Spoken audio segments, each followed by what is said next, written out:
tekereza ko ufite ikarita imwe ntoya ariko ifite ubushobozi bukomeye. Ikarita ishobora kugufasha mu buzima bwawe bwa buri munsi, kwivuza nta mpapuro nyinshi, kwishyura fagitire zose mu buryo bwihuse, gukurikirana umutekano wa konti yawe ya banki nta nkomyi. Ntukeneye kugendana perimi, ntukeneye kugendana ikarita y'ishuri, ntukeneye kugendana amakarita y'amabanki ndetse n'andi makarita menshi atandukanye. Ibyo byose n'ibindi tugiye kureba birahurizwa mu ikarita imwe, EID yawe, indangamuntu y'ikoranabuhanga mu Rwanda. Indangamuntu y'ikoranabuhanga ni ikarita ntoya ariko ifite ubushobozi buhambaye, igizwe na QR code ndetse n'ibimenyetso by'umubiri nka fingerprint n'imboni, iris scan.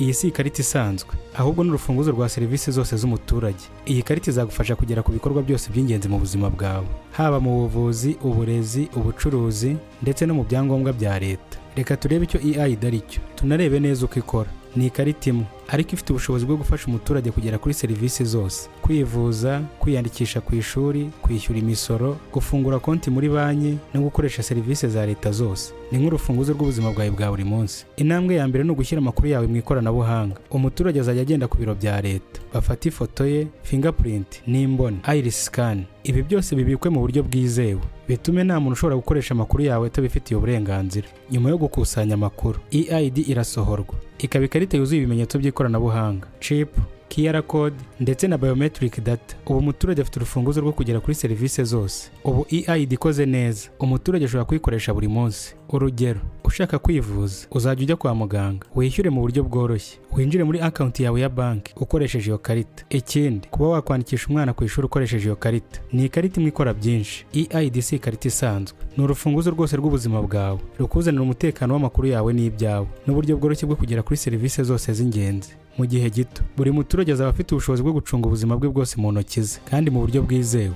Nk'uko twabibonye, ufite ikibazo cy'ubuzima ntugikeneye gutwara impapuro nyinshi cyangwa kujya ku biro by'ivuriro kubanza kuzuza imyirondoro yawe. Ubu ni uguhita ukoresha EID yawe byoroshye. Ni ukugera ku bitaro cyangwa ku kigo nderabuzima ugahita ukoresha EID yawe mu buryo bworoshye. Ikarita yawe yohereza amakuru yawe yose mu buryo bwizewe, bityo serivisi ikaba yihuse kandi ifite umutekano. Ufite umwana ugiye ku ishuri, ntugikeneye gutwara impapuro nyinshi cyangwa kugira ibyo ujya kuzuza ku biro by'amashuri. Ikarita ya EID ifasha umwana kwiyandikisha mu buryo bworoshye, amakuru akoherezwa mu buryo bw'ikoranabuhanga kandi mu mutekano wuzuye. Ikarita ya EID ifasha umuturage kwishyura fagitire zose, guhererekanya amafaranga cyangwa gukora transaction muri banki nta nkomyi. Ibi byose bikorwa mu buryo bwizewe kandi bwihuse, bikagabanya umwanya n'imbaraga zakoreshwaga mu buryo busanzwe. Ikarita ya EID si iy'umuntu ku giti cye gusa, ni urufunguzo rw'ibikorwa byose bya leta: imisoro, ubuhinzi, gahunda z'uburezi, ubuzima rusange ndetse no mu matora. Umuturage abasha kugera ku byangombwa byose yifashishije ikarita imwe gusa, mu buryo bworoshye kandi bwizewe. Ubu buri munyarwanda, yaba mu cyaro cyangwa mu mujyi, ashobora kugera kuri serivisi zose z'ingenzi mu buryo bwihuse, bwizewe kandi bworoshye. Tubonye uburyo EID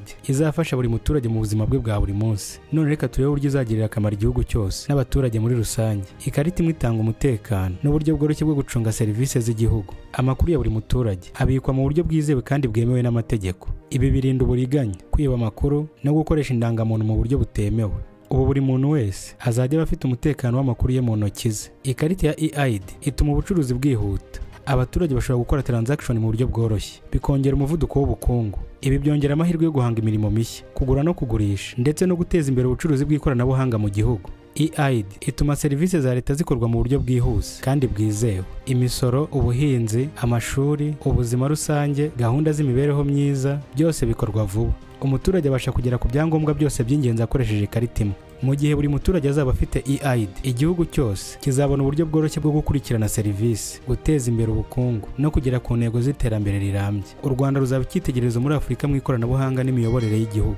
Nk'uko tubibonye, EID si inyungu y'umuntu ku giti cye gusa, ni igikoresho cy'ingenzi ku gihugu. Gitanga umutekano w'amakuru, koroshya serivisi, guteza imbere ubukungu no gutuma buri muturage agira uruhare mu iterambere ry'igihugu. Ubu urufunguzo rw'ejo hazaza h'u Rwanda ruri mu ntoki z'abaturage bacyo. Twabonye uburyo EID izafasha buri muturage n'igihugu muri rusange. None reka turebe neza uko iyi karita irinda amakuru yawe kandi igaha buri munyarwanda uburenganzira bwe. Ubu buri muntu azaba afite umutekano w'amakuru ye mu ntoki ze. Amakuru abitswe mu buryo bwizewe. Chip, QR code na biometric byose bikorana kugira ngo amakuru yawe atangizwa cyangwa ngo akoreshwe n'undi muntu utabifitiye uburenganzira. Ibi birinda uburiganya ndetse no kwibiranga muntu yawe n'andi makarita yose wifashisha mu buzima bwawe bwa buri munsi. Umuturage afite uburenganzira bwo kumenya amakuru ye, kuyagenzura no kuyahindura mu buryo bwemewe n'amategeko. Nta muntu uzashobora gukoresha indangamuntu yawe cyangwa amakuru yawe mu buryo butemewe. Ikarita ya EID irinda uburiganya bwose mu gihe waba uri kugura, kwivuza cyangwa gukoresha serivisi za leta. EID yemeza ko ari wowe koko, ikagufasha kwirinda ibibazo by'amafaranga, amakuru cyangwa ibyangombwa byawe.